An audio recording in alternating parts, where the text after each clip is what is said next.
Don't mind me, wizards. I'm just sitting in the dark because it's time to get spooky. That's right, it's Duskmourn preview season, everybody. Let me turn all this garbage off real quick. I gotta turn some lights on in here. Hold on. And we're back. Thanks, Ziggy, by the way, for helping me get all those lights turned back on. It was scary in here for a second, wasn't it, bud? You're a cat. You can see in the dark. You don't care. You're a brave boy. I need that to help me get through this house of horrors that we're going through. Hey, everybody. It's Duskmourn preview season for Sirius already.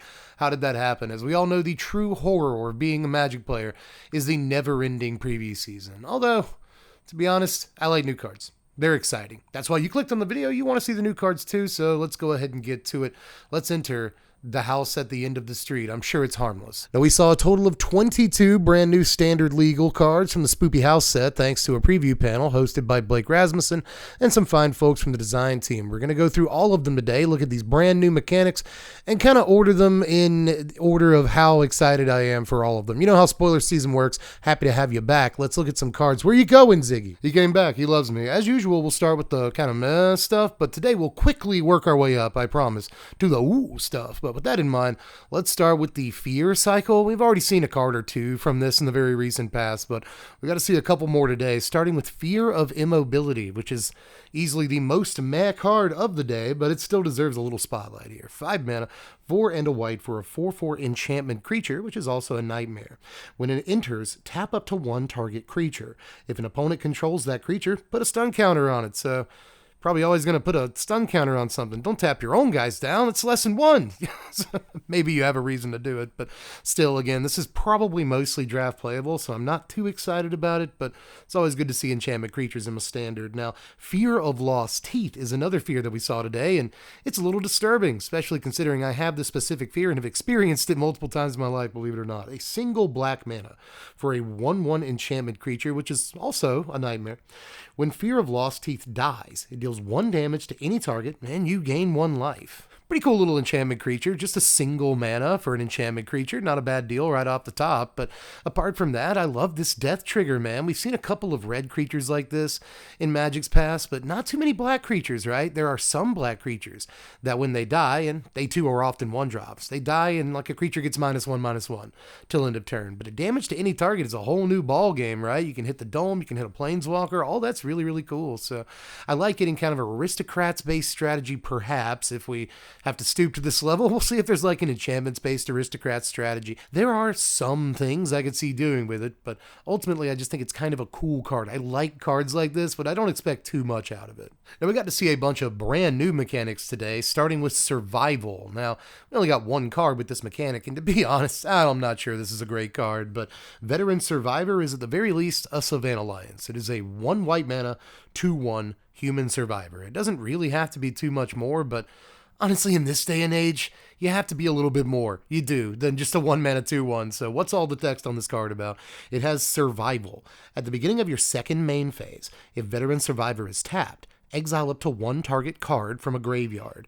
As long as there are 3 or more cards exiled with Veteran Survivor, it gets +3/+3 and has hexproof. So Survival is always going to be, at the beginning of your second main phase, if this creature is tapped, do a thing. And in this case, if it swings in on turn 2, it's probably not going to have a whole lot of choice in terms of cards in graveyards to exile. You know, maybe you'll exile one of your own cards, something like that. Maybe your first Veteran Survivor ate a cutdown, which is just going to do a lot, right? But maybe your second Veteran Survivor then exiles the cutdown. Second time it gets through, it exiles the Veteran Survivor from your graveyard, and then it will not get through a 3rd time. I just can't imagine that this ever actually gets through 3 times.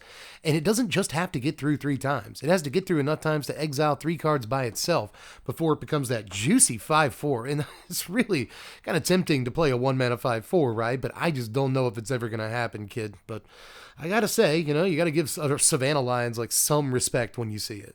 But hey, you want a Savannah Lions? I got a Savannah Lions for you. And at the same time, I've got the best version of Norin ever printed ever. This is Norin Swift Survivalist. See, we're getting into decent stuff already. A single red mana for a 2/1 legendary human coward that cannot block. Whenever a creature you control becomes blocked, you may exile it. You may play that card from exile this turn. really unique sort of ability right here that I like a lot, you know, depending on what you're doing. It's a pretty slick one drop that can repeat enter the battlefield triggers on creatures if they get blocked, so it's really sweet with like resolute reinforcements and stuff like that. Any creature, especially a cheap creature, because note, you do have to pay the mana cost of the creature over again, so it mostly works with cheap dudes. But still, just about anything on the lower end of the curve that has an enter the battlefield trigger, this could work really well with and make your opponents think twice about blocking. Also like it for like War Leader's Call shenanigans, seems kind of interesting with that card, but maybe even like Knight Errant of Eos, you know, your opponent blocks that thing, and suddenly you get to snap it back to your hand, convoke it out again or something. This seems alright. So it's cool. I like this card a good bit, but I'm not sure where it actually fits. I do want to say though, before I get off the card, that maybe it works in like a low to the ground, like red-black legendary deck of some kind, because you got like Tiny Bones joins up in this, are both super cheap to play. And now if your opponent blocks your creatures, say your Tiny Bones, say you're playing that guy, well, they want to block your Tiny Bones, right? Because they don't want you to be able to play a permanent out of their graveyard. So they block up your Tiny Bones. Now you can return the Tiny Bones to your hand, replay it for, well, not to your hand. You can exile it. Excuse me. Remember how cards work. But still, you can exile your Tiny Bones now, play it for only a single mana, and trigger Tiny Bones joins up again. So I like those kind of interactions, and I like that all those cards only cost 1 mana apiece, and there's plenty of other cool, like, low-to-the-ground legends you can play. So the whole time, you're like, Vadrok's getting a little bit bigger. Like, I like the deck that I'm brewing right now already. So just a sweet little card that has multiple applications, not only in Standard, but obviously is a fun commander brew around, too. So 5 stars. I like it. But I've been talking about Norin for a really long time. So let's move on to Overlord of the Mistmoors here. This is 7 mana, kind of. All right, so 5 and 2 white for a 6/6 enchantment creature that is also an avatar horror. Now, it has Impending 4, 2 and 2 white. Now, we've seen what Impending does in the past, but in case you need a quick refresher, you basically play this, and it's not a creature yet. You'll get any enter the battlefield value from it, so remember that, but it won't be a creature yet until you've removed 4 counters from it, and you remove a counter every single end step. So in this case, you remove 4 counters from it, it just becomes a creature, and then you can get this sweet attacks trigger. What attacks trigger? Well, whenever Overlord of the Mistmoors enters or attacks, create 2 2/1 white insect creature tokens with flying. So basically, you're going to play this for the 4 mana version, I think, like most of the time that you get it. Like maybe you rip it off the top of your library and you have the 7 mana, and suddenly you just get 10 power on the table all at once, and that feels okay, right? But most of the time, I think you just play this on turn 4 in like your tokens deck, and there's a bunch of white-based tokens decks in the format already with like Caretaker's Talent and stuff like that. So this could slot directly in as like a one-of along with your Archangel Elspeth in the 4-drop slot, and then suddenly you have the ability to make 4 power on 2 guys, both of which fly on turn 4, which you can bash in with or stall your opponent out pretty easily with too. So I kind of like the cut of this thing's jib, you know, eventually when it actually does come into play, you'll have a 6/6 your opponent has to deal with, so that's even more value than the 2 bodies. And whenever it attacks, you'll get more bodies. That's disgusting. So, like, card is actually pretty solid looking to me. Well, let's keep it pushing and look at Zimone all questioning here. A Simic 3-drop. Watch out. It's 1, a green and a blue for a 1/1 legendary human wizard. At the beginning of your end step, if a land entered the battlefield under your control this turn, and you control a prime number of lands, create Primo the Indivisible, a legendary 0/0 green and blue fractal creature token, then put that many +1/+1 counters on it. So it gives you a primer on prime numbers in the reminder text, the reprinder text down here from 2, 3, 5, 7, 11, 13, 17, 19, 23, 29, and 31 are prime numbers. It assumes that you won't have more lands than that. You don't know me. Now this is, at its core, just a sometimes landfall trigger that puts a legendary creature into play, so I'm not sure how great that is, to be honest with you. But again, you have to respect your Simic 3-drops. This is basically, quote, all the way up here in today's cards. Because, unquote, I guess, because you don't know how good this is actually going to be. This is one of those I don't want to underestimate, but I also want to call it an uncard. Just a little bit, you know, this is a standard legal card. It certainly looks like it should have a silver border, right? But at the same time, like, maybe this is actually unbearably good. This is just like fantastic. And when you drop your 5th land, you get a huge dude. When you drop your 7th land, you get a huge dude. So could possibly... It's all right, you know. On turn 3, if you play this, it should give you, 4 power worth of stats, which isn't too bad. And if your opponent does take out the larger creature, you're going to get an even larger creature a couple of turns later, at least presumably. So again, this could be like way better than I think it is, because I think it's just kind of all right. Next, let's look at a couple of more cards that I just think I should respect more than I currently do, right? First of all, there's Scrabbling Skullcrab, a single blue mana for a 0/3 crab skeleton. That's nightmarish. It's an eerie. It has the ability eerie. This is apparently a new mechanic. Whenever an enchantment you control enters, and whenever you fully unlock a room, more on that later, target player mills 2 cards. Ooh, it's supposed to be a ruined crab or a hedron crab, but it only works when enchantments enter the battlefield, or I guess when you unlock the room, which isn't going to happen super often. Rooms do look very cool. I'll say that much. Again, we'll get there a little bit later in the video, but this is supposed to scare you and be like, oh god, it's ruined crap. It's not. I promise it's not, man. I guess there are some like infinite combos that allow you to copy the same enchantment creature over and over. Maybe copy this guy a few times, like have multiples of them out and then start copying enchantments and then like profit, I guess. I don't really know. There's probably something out there for the EDH crowd, and maybe even some like weird combo lurking in standard, but it seems like it's all in good fun. I'm not really sure if this is going to haunt your nightmares the same way the other couple of crabs like it have. Then again, maybe it is as crazy as those cards. Maybe it will be as scary as them. How am I supposed to know? I'm just trying to stay positive as we move through this increasingly more terrifying house of horrors. So let's move to the next room. It's Valgavoth's Lair here. This is an enchantment land with hexproof, and when it enters tapped. When it does so, you choose a color. You can tap it for a mana of the chosen color. This is actually pretty great, even for an ETB's tapped land, because note, it is an enchantment land. So you get all these, like, whenever an enchantment enters the battlefield, triggers on all of your stuff. So it goes in basically every Enchantress Commander deck and every Enchantress Standard deck until the end of time. So really, really sweet free enchantment. I think it's the first time we've seen this. We've seen plenty of artifact lands. Enchantment lands are relatively new, so really, really cool just for that fact, and it makes whatever color you want to. It's all really sick, so I like this thing. I'm not sure if it shows up in Standard, or for that matter, anywhere else, but if the bottom line, I think you play it in the Enchantress Commander decks almost no matter what, but we'll see if there's a strong enough enchantment pile in Standard to want to play this, and I think there might be, especially considering, even if you just put it in your graveyard for Delirium, that's 2 card types that are relatively hard to get right there, so again, I think we might have some uses for this in Standard. Let's move on to another new mechanic, one that I'm not sure I absolutely love, but I definitely recognize the design space in. You could do some cool stuff with this, and obviously they already had. So let's take a look at Manifest Dread as a mechanic. Here first on Disturbing Mirth. This is a black and a red for an enchantment. When it enters, you may sacrifice another enchantment or creature. If you do, draw 2 cards. When you sacrifice Disturbing Mirth, Manifest Dread. What does that mean? Look at the top 2 cards of your library. Put one onto the battlefield face down as a 2/2 creature, and the other into your graveyard. Turn it face up anytime for its mana cost, if it's a creature card. I think you'll mostly sacrifice this to another copy of itself. But there's a couple of ways to sack enchantments in Standard right now. You can braids this away, which I think is a cool interaction. But lots of different stuff you could do with it. I do like the ability to sack stuff. I'm always going to like that, right? And drawing cards is something that decks like this are always going to want. I alluded to an Aristocrats Enchantments kind of mashup deck earlier, and this is definitely proof we might get something like this. It works kind of okay with like Fear of Lost Teeth, because you can sacrifice that to this and suddenly ping a target for a damage. That's at least something, right?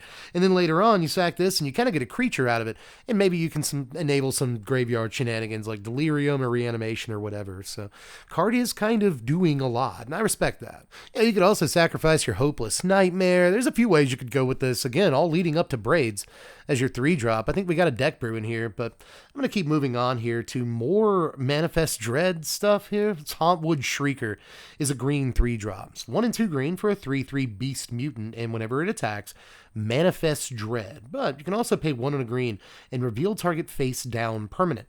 If it's a creature card, you may turn it face up. So that works with just about every version of this ability that we've ever seen. Morph, Megamorph, Disguise, Manifest Dread. There's a bunch of different like face down mechanics, and there's a couple in Standard right now. Not just Manifest Dread, but obviously the other one, Disguise, Right, I almost forgot. It's actually a cool little ability, but at the end of the day, I think this is mostly just a 3-mana 3/3 that doesn't do a whole lot else.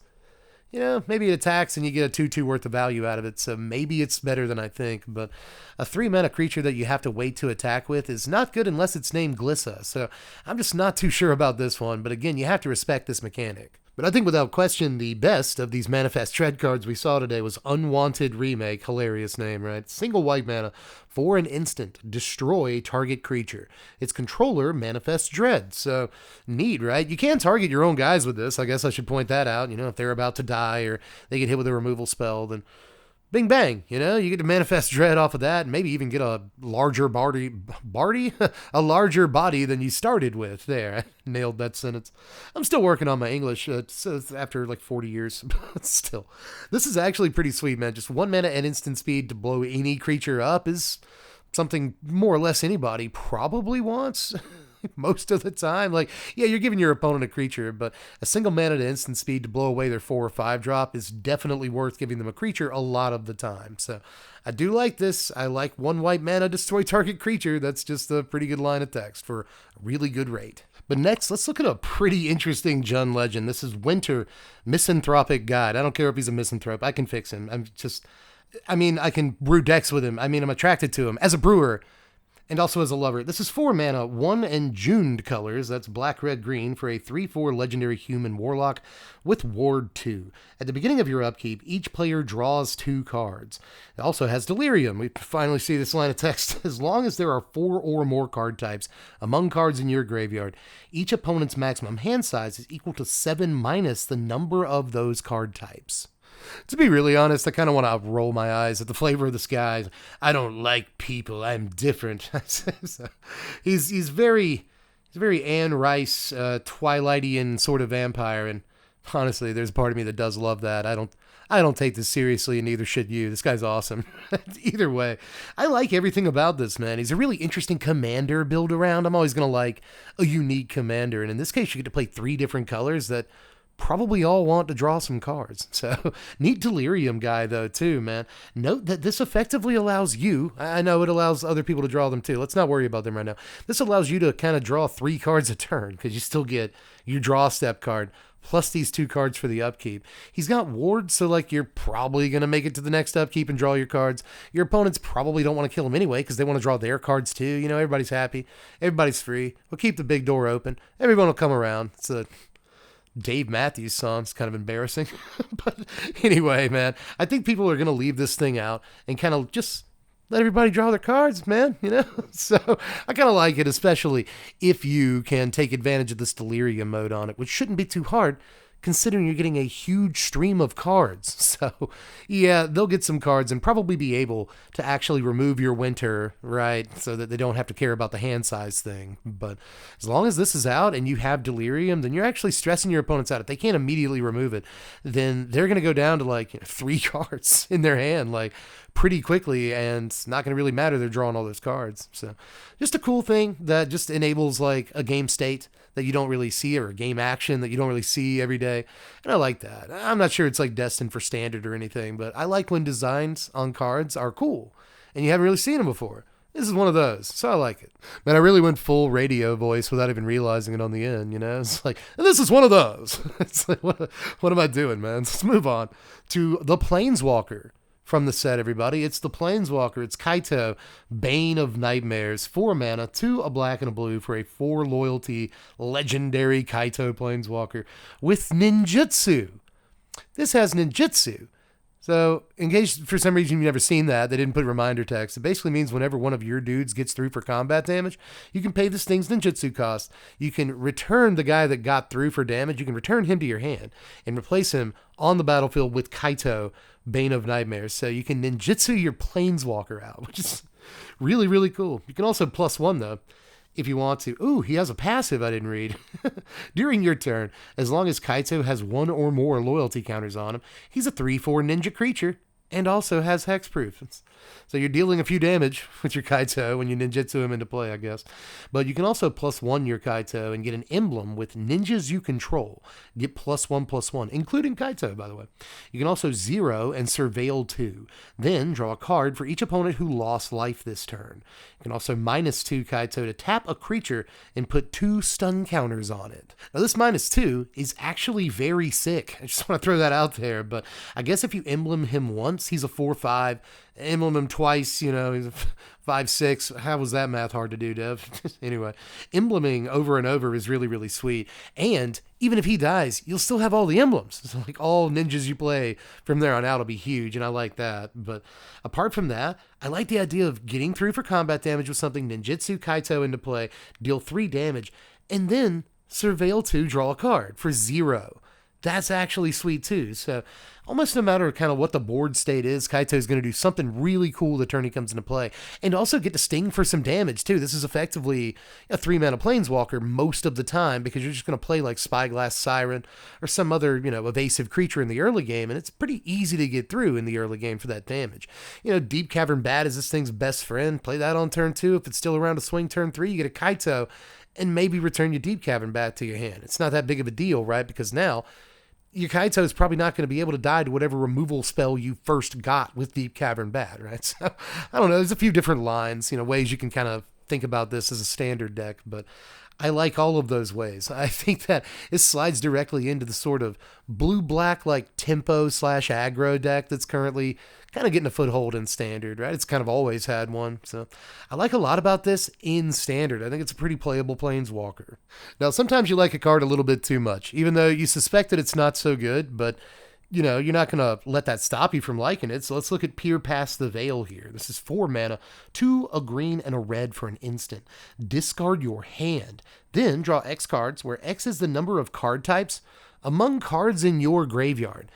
I actually think this is going to see some play, man. Like, right now, there's already a Teamer lands deck, one of which uses Doppelgang, another of which uses different cards, right? Like the World Souls Rage deck that has like different Splendid Reclamation effects. We saw that one last season. It lost the New Capenna lands, but it still has ways it can function. And I think the decks like that, both of those decks, really like cards like this because they all tend to have a good spread of different permanent types and they need stuff to draw cards. So even if you're only playing 1 or 2 copies of this, I could see discarding my hand, which is very likely going to be 0 cards, and then drawing like 4 or 5 pretty easily. And you don't even have to have Delirium to make this pop off. You can just draw like 3 cards for 4 mana at instant speed, and that's pretty good, especially considering you don't even have to be playing blue in your deck in this case to draw, 3-4 cards off of this pretty easily, potentially even more, I think you can draw like 7 or 8 cards or something like that with this at the top end, and that's like kind of ludicrous, and I think there are decks that may be able to enable that mode on it. But also, you can discard your hand and it's fine. You have to discard a couple of cards. Cool, I'll discard my huge like reanimatable monster for later in the game and draw a bunch of cards. So all of that seems really good to me, man. Like, maybe I'm just being a doofus here, but I actually think this card has some kind of a future ahead of it. I like it a lot.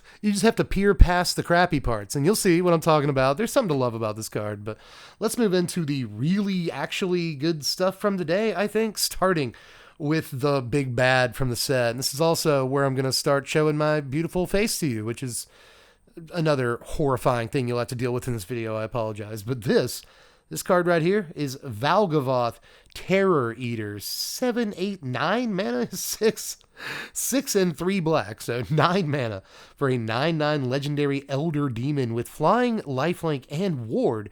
Sacrifice 3 non-land permanents. Wow.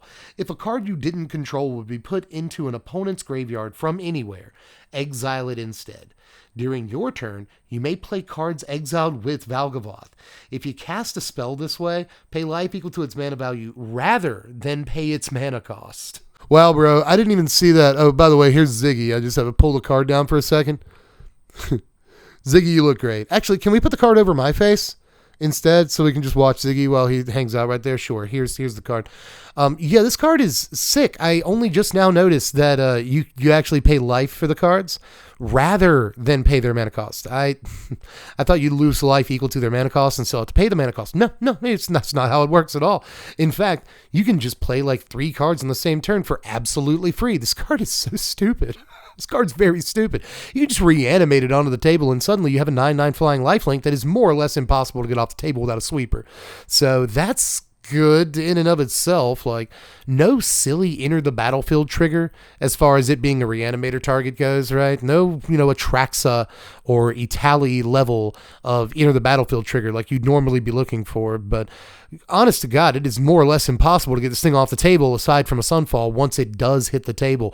And if they can pay the ward cost, then like they're coming down on something good. You know what I mean? So I actually think this might have some time ahead of it, baby. It's just big old Mothman. None of this was inspired by Hollow Knight, they swear. None of this should remind you of Hollow Knight, even the cards that look like they came from Hollow Knight, like maybe the next card we're going to look at. I'm not sure. Actually, the next card is the thing that tutors this up. But anyway, just finishing up on this thing. Oh my God. The next is a pretty good CEDH card, I think. It's Demonic Counsel. It's 2 mana, 1 and a black for a sorcery. Search your library for a demon card, reveal it, put it into your hand, and then shuffle. It always does that. Unless you have Delirium, so stop me if you've heard this one. If there are 4 or more card types among cards in your yard, instead search your library for any card, put it in your hand, and then shuffle up. It's Demonic Tutor. Pretty good. Pretty good magic card, man. Like, there's a bunch of, like, demons in CEDH, and of course, like, EDH by extension, I guess, that are really important for, like, combos, More than one of them. But, this will be integral, not the car.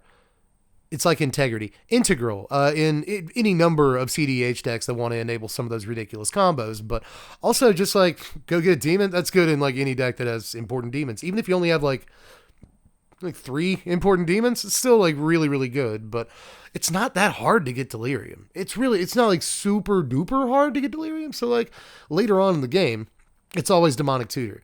And that's phenomenal. Like that's like starting on turn 4 or 5, it's Demonic Tutor. And that seems pretty good when you can like play this and also like a 3 or 4 drop. And then the next turn, do whatever it is you wanted to do. And maybe later in the game, it can go grab like a 3 or 4 drop and just go ahead and play that. So I've always got my Sheldred, or maybe like play this into another tutor that goes, like Beseech the Mirror or something like that. There's probably ways you can do things with it. Either way, I just really like this card. I'm always going to like Demonic Tutor variants pretty much no matter what, but especially when they're good, then I like them more. That's typically how Magic cards work. Next, we're going to look at possibly the most disturbing art in the set we've seen so far, and honestly, I think it'll give just about any art a run for its money. This is the Jolly Balloon Man. 3 mana, 1 a red and a white for a 1/4 legendary human clown with haste. You can pay 1 and tap it to create a token that's a copy of another target creature you control, except it's a 1/1 red balloon creature in addition to its other colors and types, and it has flying and haste. Sacrifice it at the beginning of the next end step. Activate only as a sorcery. So that's a freaky dude doing freaky stuff, man. Just throw that out there. This card actually is like kind of frightening, but it's also, and you know what I'm going to say here, Fable of the Mirror Breaker. It's actually Reflection of Kiki Jiki, version 4.0 at this point, I think, or like 1.7, somewhere in that realm, We've seen cards like this try to do stuff, like Jaxus, which did nothing. And like this guy from Aftermath, no one remembers his name. I think he's trying to be Reflection of Kiki Jiki. He's terrible. Get him out of here. But Jolly Balloon Man has haste, which I think is a huge important factor on this card. So more often than not, it's going to copy 3-drop creatures, very likely. And note that one thing this has going for it that, Reflection didn't have is that it can copy legendary creatures, which I think is actually really, really cool. All around, really sweet card in terms of flavor and art. Oh my God.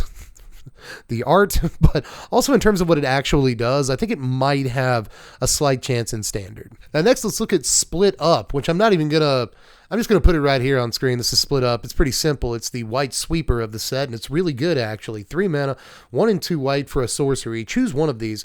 Either destroy all tapped creatures or destroy all untapped creatures. That's pretty funny, man. Like, a lot of the time, this is going to catch some people off guard, whether they attacked or not.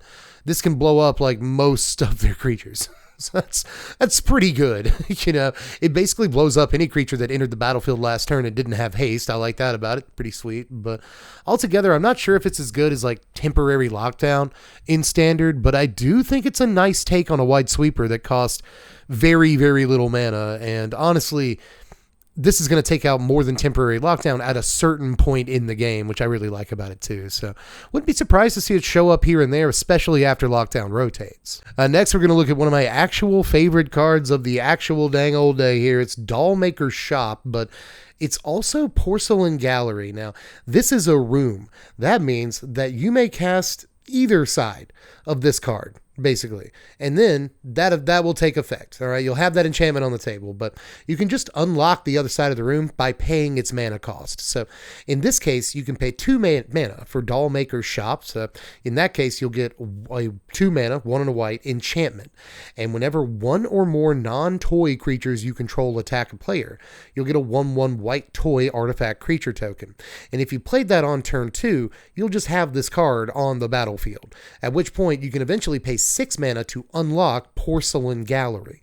That's 6 mana, 4 and 2 white, for an enchantment with creatures you control have base power and toughness, each equal to the number of creatures that you control. So that wasn't like too complicated, was it, right? I think that this is actually like a fairly easy to understand mechanic. Play either half of it. You'll probably play the cheaper one first, one would assume, but I guess you have the ability to play the more expensive one if you rip it off the top of your library. That's pretty sweet too, but in this case, both of these are pretty great effects. You can get the early one going as early as turn 2 and go ahead and get some value off of it if you played a 1-drop creature that can attack. So I like that about it. It's going to make a pretty good amount of toys for you if you can keep attacking profitably throughout the game. That's nice. But later in the game, you can turn all those toys and all your piddly little guys you've been attacking with, your Resolute Reinforcements and your other 1/1 tokens and stuff like that, into huge guys. It turns them all into not Regal Bunnycorns, but like Beauregard Mentors, I guess we'll call it. They have that line of text on them, which is really good when you have tons of dudes in play. And this works really well, again, in these, mono white or white X like tokens decks with Caretaker's Talent, does it not, right? So I expect this to show up in some number, even if that number is just 1, and it may actually be higher than that. But I expect it to show up in some number at some point during its standard tenure, because 2 cards in 1 is often very good in and of itself, but especially 2 cards that do this much more or less at the same time. And once you unlock the other side of the room, yes, you do get both effects. That's pretty sweet too. So really awesome here, man. We're seeing some great enchantments in this set, and honestly, I just like rooms as kind of a design, a mechanic in and of itself. They can do some really cool stuff with this, so let's hope they do, and they already did. I like this card. Now, we're around in the corner with just 3 cards left. Let's look at Razorkin Needlehead next. This is 2 red mana for a 2/2 human assassin.